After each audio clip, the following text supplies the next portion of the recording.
दोस्तों नमस्कार, मैं हूं संजीत कुमार और आप देख रहे हैं बिहार टीचर पॉइंट।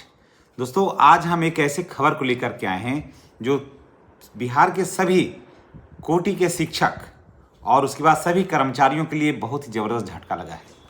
जी हाँ, एक ऐसा झटका जिसे उबर पाना किसी भी सरकारी कर्मी के लिए बहुत ही मुश्किल होगा। जी हाँ, बात करें बिहार सरकार की कुछ ऐसे नीति का जिससे कि कर्मचारियों के मनोबल को तोड़ देने वाला है। जी हाँ, हर आदमी को अपना योग्यता डेवलप करने का अधिकार है ना। अगर कोई भी आदमी चाहता है कि इस नौकरी के बाद हम अन्य नौकरी करें, बेहतर करें, तो उसके लिए स्वतंत्र होना चाहिए। तभी तो समानता का अधिकार है, हमारा संविधान में है।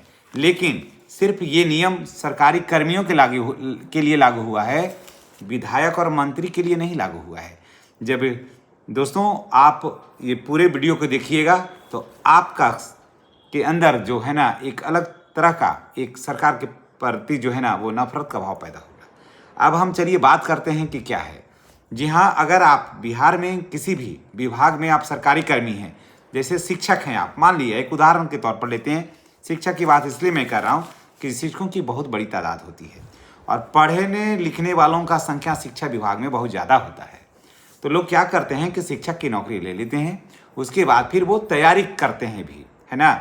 शिक्षक स्वाभाविक है कि जो पठन पाठन का कार्य करेगा तो उसमें योग्यता है, वो बना हुआ रहता है। तो शिक्षक क्या करते हैं कि चले आते हैं, शिक्षक बन गए और उसके बाद फिर प्रतियोगिता परीक्षाओं की तैयारी भी करते हैं। तो सरकार का कहना है कि नहीं, अगर आप एक बार शिक्षक बन गए, है ना, या फिर आप राजस्व कर्मचारी बन गए, या फिर आप पुलिस बन गए, है ना, तो आपको एक बार मिलेगा परीक्षा देने का मौका। अगर आप पास कर गए तो ठीक है, अगर नहीं पास किए एक बार में तो आप जिस पद पर नौकरी कर रहे हैं ना उसी पद पर आपको करना होगा, समझ गए। या नहीं तो अगर फिर और बेहतर करना चाहते हैं तो अगला जो अभी जो नौकरी कर रहे हैं उससे आपको रिजाइन करना होगा, उसके बाद आइएगा तैयारी करने के लिए। अब आप सोच लीजिए, बात कहीं से आपको फिट लग रहा है, बात पच रहा है आपको? नहीं ना। लेकिन ये नियम आया है। अब जरा हम दूसरे पक्ष को देखते हैं। मान लिया कि कोई व्यक्ति संविधान की बात करते हैं, समानता की बात करते हैं हम लोग, और कहता है कि बाबा भीमराव अम्बेडकर का संविधान से पूरा देश चलता है। तो एक बात थोड़ा सा सोचिएगा। मान लिया कि हम जिला पार्षद हैं, है ना, चाहे ऐसे चलिए ना, मुखिया वार्ड सदस्य हैं, वार्ड सदस्य से फिर अगला बार हम मुखिया का चुनाव लड़ गए, फ्री हैं। मुखिया के बाद से फिर हम जिला परिषद के चुनाव लड़ गए, फ्री हैं।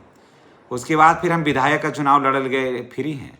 फिर सांसद का चुनाव हो गया, फ्री हैं, है ना। फिर उसके बाद राज्यसभा जाइए, फ्री हैं। लोकसभा जाइए, फ्री हैं। और जितना बार जहाँ जाइएगा, जैसे मान लिया जाए कि आप एक बार जिला परिषद बन गए, है ना, तो पेंशन चालू एक। फिर उसके बाद आप विधायक बन गए, वहाँ भी पेंशन चालू, जिला परिषद का भी पेंशन चालू, विधायक का भी पेंशन चालू, ठीक है, 2 हो गया। उसके बाद आप बन गए एमपी बन गए, एमएलए के बाद एमपी बन गए, तो वो भी आपका पेंशन फिर चालू, 3रा पेंशन हो गया। उसके बाद फिर राज्यसभा के लिए अगर आप चुने गए, फिर तो ये 4था पेंशन चालू।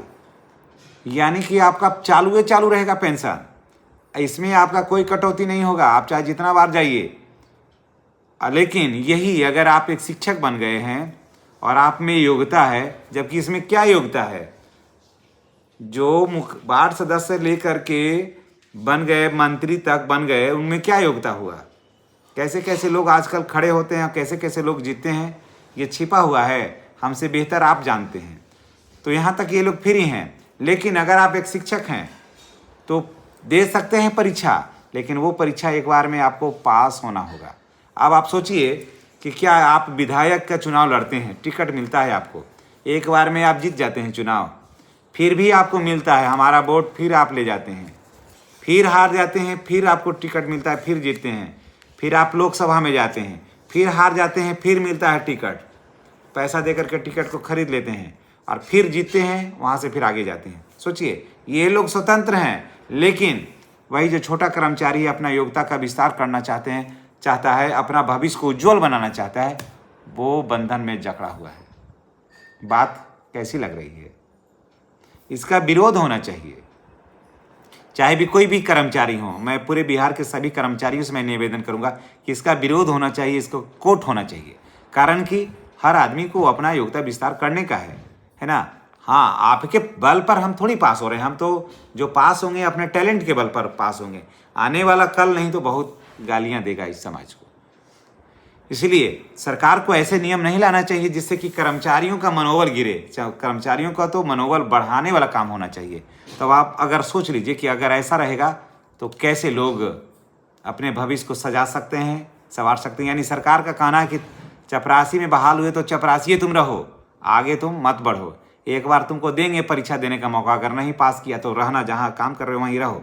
तो ऐसा वहाँ भी नियम होना चाहिए था कि अगर आप विधायक का चुनाव लड़ते हैं, अगर आप हार जाते हैं तो आपको अब चुनाव नहीं लड़ना होगा। तब न समझते समानता का अधिकार है। बाबा भीमराव अम्बेडकर का नारा लगाते हैं, जय भीम करते रहते हैं, तो समानता का अधिकार भी तो लाइएगा कि हम लोगों के लिए अलग है और आपके लिए अलग है। यही कारण है कि ज़्यादातर लोग अब संविधान के प्रति उतना संवेदनशील नहीं है, क्योंकि संविधान का अनुच्छेद जो है अपनी सुविधा के हिसाब से सरकार तोड़ती है और मरोड़ती है। संविधान को कठपुतला बना करके लोगों ने रखा है। समानता का अधिकार कहाँ हुआ? जब आप भी एक बार में चुनाव हार जाते हैं तो आपको भी चुनाव नहीं लड़ना चाहिए। ठीक है, मान लिया हम कि ठीक है हम टीचर हैं, या हमारे आने वाले जो कल में जो शिक्षक बनेंगे, जो बीपीएससी से बच्चे आए हैं, अभी 22 साल 24 साल के बच्चे हैं, तो वो सिर्फ शिक्षक ही रहेंगे। अगर बीपीएससी का परीक्षा की तैयारी करते हैं, एक बार में नहीं सफल हुए तो दूसरा बार क्यों नहीं देंगे परीक्षा? तीसरा बार में क्यों नहीं देंगे परीक्षा? ये सब चीज़ों को सरकार को सोचना चाहिए, विचार करना चाहिए, है ना। कि कोई भी नियम ले आए अपना, चलो इसी को पालन करना है, इसके ऊपर कोर्ट होना चाहिए। और ये इस तरह का जो नियम है ना, कि सब गलत नियम है और लोगों को गुमराह करने वाला है। सरकार का काम है डेवलपमेंट का काम करिए, है ना। ये नहीं कि किसी के हौसले को तोड़िए। नहीं तो लाना है तो सब लाइए, सबों के लिए लाइए, चाहे वो मंत्री हों या संतरी हों या फिर शिक्षक हों, कोई भी हो, सबके लिए एक समान नीति होना चाहिए। थोड़ा इसको देखिए और भी चलते हैं।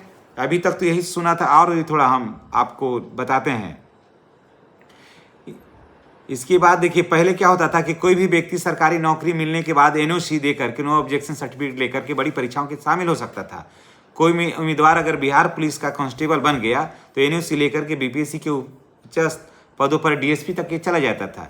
एक बार परीक्षा में फेल होता था तो दूसरी बार परीक्षा देकर के वो पास होकर के लोग उधर जाते थे। अब बदल गया है नियम। अब बिहार सरकार ने इस व्यवस्था को पूरी तरह से क्या किया है, बदल दिया है। और सरकारी कर्मचारी अब सिर्फ एक ही बार किसी भी प्रतियोगिता परीक्षा में बैठ सकते हैं। अगर अगली बार पहली बार में पास हो जाते हैं तो नए नौकरी में ज्वाइन कर सकते हैं। अगर फेल हो जाते हैं तो दोबारा परीक्षा देने के लिए उनको अपनी वर्तमान नौकरी से इस्तीफा देना होगा। समझ गए? वर्तमान नौकरी से उसको इस्तीफा देना होगा। आप सोचिए जरा, आगे देखिए क्या है। इसके बारे में हम लोग थोड़ा जान लेते हैं। क्यों लिया गया फैसला कि सरकार के अनुसार बार बार परीक्षा देने से सरकारी संसाधनों और समय की बर्बादी होती है। कहता है कि बार बार परीक्षा देने से सरकारी संसाधनों और समय की बर्बादी होती है। और आप लोग जो 3-4 बार जो विधायक का चुनाव हार जाते हैं उसके लिए, वहाँ भी तो सरकार समय की बर्बादी होती है और सरकारी संसाधनों का दुरुपयोग होता है। आप लोग में नहीं होता है?